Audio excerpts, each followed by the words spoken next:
What's going on, everybody? Welcome to a Friday episode of the Degenerate Centimeters podcast. I'm your host, Jordan. We ride in solo today, but we do got a special guest, a very special one, some sunlight. You guys watch us on YouTube, you guys know, well, even if you listen on Spotify, we usually record our episodes pretty late.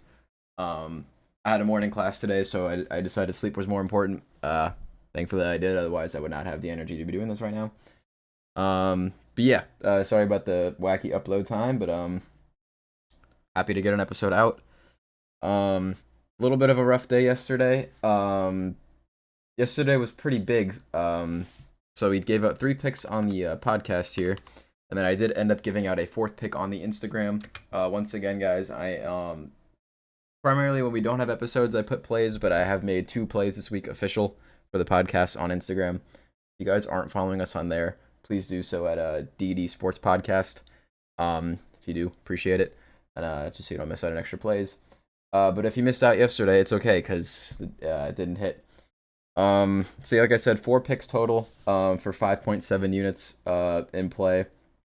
We go 1-3, down 4.6 units. I will take partial responsibility for this. Probably should have just done normal unit sizing for the Grizzlies game. I wasn't really anticipating on taking the 4th play, but it is what it is. But I'll recap those really quick. USA money line, and then the added pick was the USA team total over on goals 2.5. The money line was 1.1 units. The team total was 1.3. I really thought we were gonna have a storybook ending there. Game goes to overtime, tied 2-2. The US of A threw the kitchen sink at Jordan Binnington. He stood strong though, and then Canada gets the puck down the ice, get a little face off, find McDavid open in the slot, and they call game. So not too happy about that one.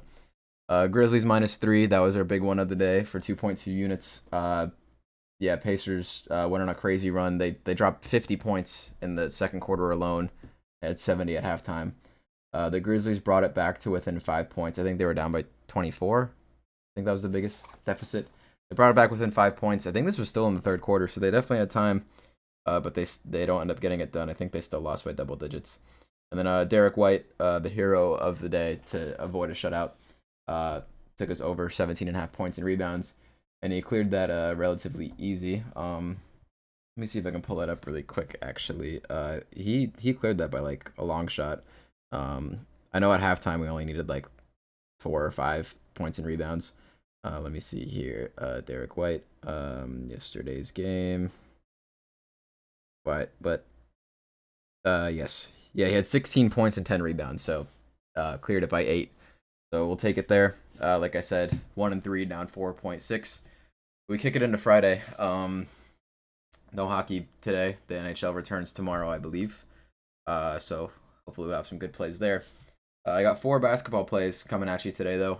We actually have 2 college bets. I've been diversifying. I've been studying, So hopefully, we can kind of cut back into that deficit. We started out the week winning, but yesterday's picks kind of put us in a tough spot here.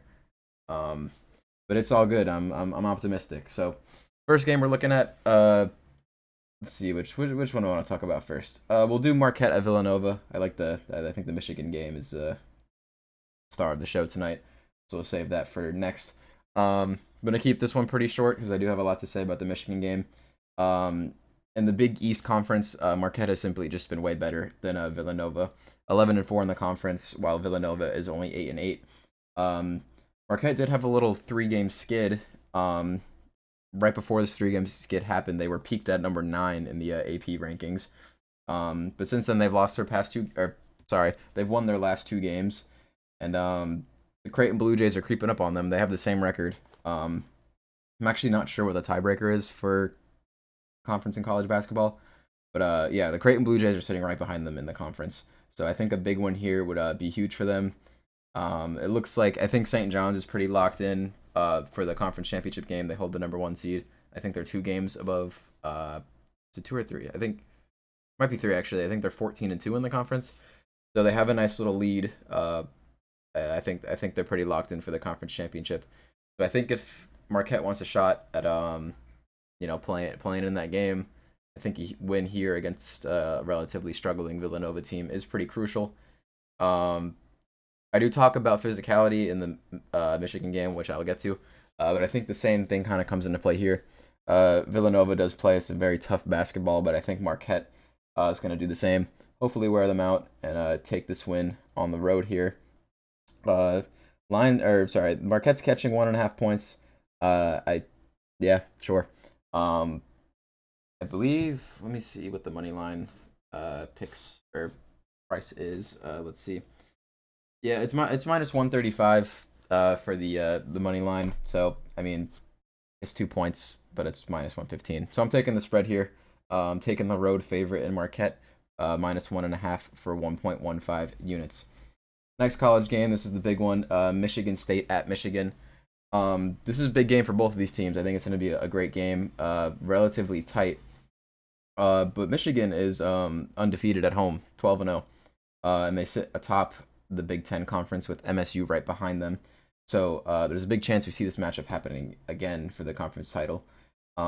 Michigan has been super hot lately. 6 straight wins, led by their twin tower 7-footers. They got a big team, and FAU legends Dusty May, head coach, and Vladislav Golden. Like I said, I think this could be a super tight game. But Michigan State cannot shoot the 3 ball whatsoever. I forget their exact rank. I want to say it's 352 or 354, but they're outside of the top 350 teams in all of D1 college basketball. So, path to victory for Michigan here. I think if they can make it rough, physical down low with their big fellas, really wear this Michigan team out. I think if they take even a small lead, it's just going to snowball, especially if it gets to a point where Michigan State has to take a lot of threes to try and cut into this lead. It's not going to go well for them. I really don't think they want to lose their 0 on home court to in-state rival Michigan State. So I think they get it done. I think it really does come down to Michigan utilizing their big men here, which I'm sure they know that's what they got to do. And yeah, hopefully they just take a small lead early and just let it snowball. That's what I think will happen. And I'm going with the home favorite here.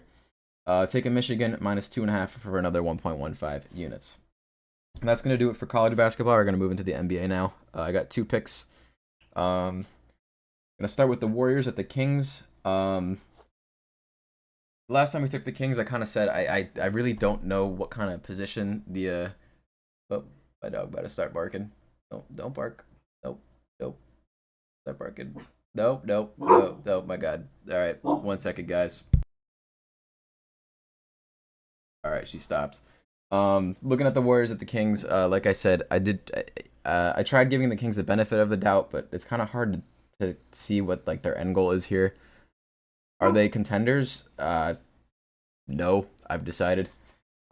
We did take them in their last game against the Pelicans, which they lost straight up. It's not even like they won and didn't cover. They lost by 7 in overtime, and I believe that was after the Brandon Ingram trade, and Zion wasn't playing. I think C.J. McCollum was, but still, I just don't understand that. I feel like the Kings have a very good roster, but they just can't get it done when it feels like they should. However, on the other hand of things, the Warriors have looked very solid since the addition of Jimmy Butler. It pains me to see him not in Miami. Wish that whole situation played out differently. But they're looking good. This is their 7th straight road game here. But I think this is going to have more of a home game feel as it is in Sacramento. I'm sure they'll have some Warriors fans cheering them on. I think the Kings do have a lot to figure out. But if they couldn't figure it out against the Pelicans and then, have over a week-long break, I don't think the new look Warriors is the team to figure stuff out with. So I like the Warriors here. Hopefully Jimmy has a good game. Love to see it. Warriors are catching 2 points. I'll take the road favorite here. Give me the Warriors minus 2 for 1.1 units. And then final pick of the day, fellas. We're going back to all reliable. We're fading the Wizards. They're taking on the Bucks tonight. This is actually Chris Middleton's Wizards debut, which is pretty interesting narrative here. He's playing, the team that shipped him off. I don't really think. I mean, it's Chris Middleton. Well, it's Chris Middleton in 2025. I'm not disrespecting anything Chris Middleton has done in the past, but this has just not been a season dealing with injuries and just overall not having that good of a time. Bucks are only catching 5 points. That's astronomically low for a Wizards game. They did play a game last night against the Clippers in which they won. Um, as far as right now, I don't see any potential game time decisions, anything like that. Let me just double check before I make anything official here. Yeah, nothing on the Bucks side of things. Malcolm Brogdon is out for the Wizards. I feel like he's always out, but regardless, um, yeah, I just don't think 5 points is enough. The fact that it isn't a back to back kind of worries me. Um, but I think this is a very relatively easy in conference win for the Bucks here. They're only one game behind from the sixth seed, but one win away from the fourth seed. So this is a pretty crucial game here. And also, the Magic are only 2 games behind them, which is in a play-in spot. And I don't know. I imagine the Bucks don't want to be a play-in team, as they've avoided that. Since the plan's been a thing. But yeah, I think the line is probably due to the fact that it is Chris Middleton's Warriors debut against his old team. But he's probably going to be on limited minutes as he is coming back from yet another injury. So I don't really think he's going to have that much of an effect.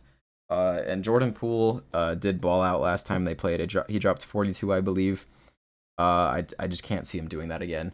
And even though he did drop 42, this is in their last game, I believe. Let me just double check. This is the third meeting between these guys. Nope, that was. Okay, so that was 2 games ago. He dropped 42. Even though he did drop 42, they lost by 10. And then in the next game after, the Bucks beat them by 11. I think the Bucks know what they got to do here, and the number's been 10 and 11. This number's half that. I think the Bucks got it, so we're relying on all reliable here with the Bucks to cover. We're taking the Bucks -5 for 1.15 units, and that's gonna do it for today. We're gonna have another episode coming out normal time probably. Go over some hockey picks for Saturday tomorrow, and gonna try and get something cooking for this UFC fight night tomorrow. But we'll worry about that later. So for the recap, Michigan -2.5 for 1.15 units. Marquette minus. I wrote -1 here, but I don't. It's not what I said earlier, was it? Sorry, Marquette -1.5. Sorry, -1.5 for 1.15 units. Warriors -2 for 1.1 units, and Bucks -5 for 1.15 units as well. 4.55 units in play for the day, and hopefully we can cut into that deficit from yesterday. We'll see you guys for tonight's episode.